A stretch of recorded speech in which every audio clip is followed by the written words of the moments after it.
I stood frozen to the spot, parting the tall grass slowly, which revealed the terrifying presence of the village of cannibals. Driven by a nightmarish vision, my legs propelled me away from the spot. But I was too noisy, and they were too close and quick. The cannibals chased me into a patch of open ground, where they easily cornered and trapped me. I was quickly caught and tied upside down to a pole upon which the cannibals carried me back to their village. This is what a wild boar feels like, my mind managed to conjure. Must be because it did not do what I wanted, devise escape, and instead devising my own dreadful fate might be like. As I passed from the open ground into the tall grass, the sharp blades made gashes in my skin, and I had to close my eyes for the most part, lest the sharp glass slice them too. As they bore me roughly back to their village, the cannibals spoke to each other, laughing at times in a tongue my mind failed to discern. As we reached their village, the inhabitants gawked at me. The younger ones watched me with seeming disinterest. Older villagers, though, the experienced who knew what was to come, smiled, and some licked their tongues in anticipation.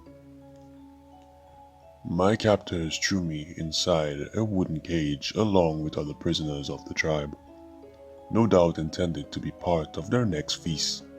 Later, I saw them remove the remains of the previous victims, reduced to skulls, still bearing cooked flesh, but those expressions were all too human. Their last. With this ghastly vision, my soul was gripped with blinding fear. Was this to be my end? Dinner for a tribe of primitives. My captors held a festival, which I knew celebrated their belief that by eating the flesh of their enemies, they would absorb their essence, their intelligence, their very soul. Self-pity astounded me. Self-pity enshrouded me. The festival continued for days, and one by one my fellow captors were dragged, screaming out to be feasted on. The emotions of us dwindling captives, the air so heavy you can feel each other without having it told you.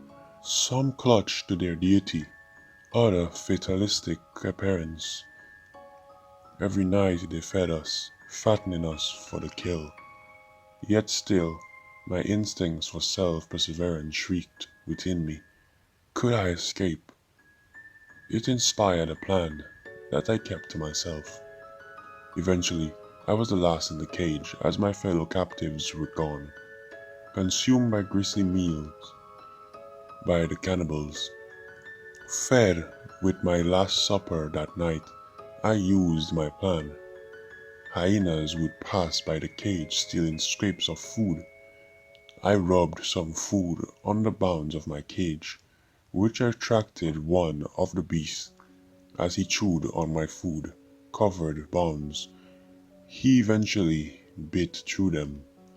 With the cannibal villagers sound asleep, out of my cage I went into the night to safety of my tribe and to warn them of the nearby horror that could well consume all in my village.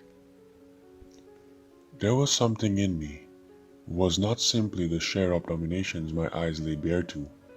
Selfishness. How many could I have saved were I not so courage to share my escape plan with the others was a non-existent commodity.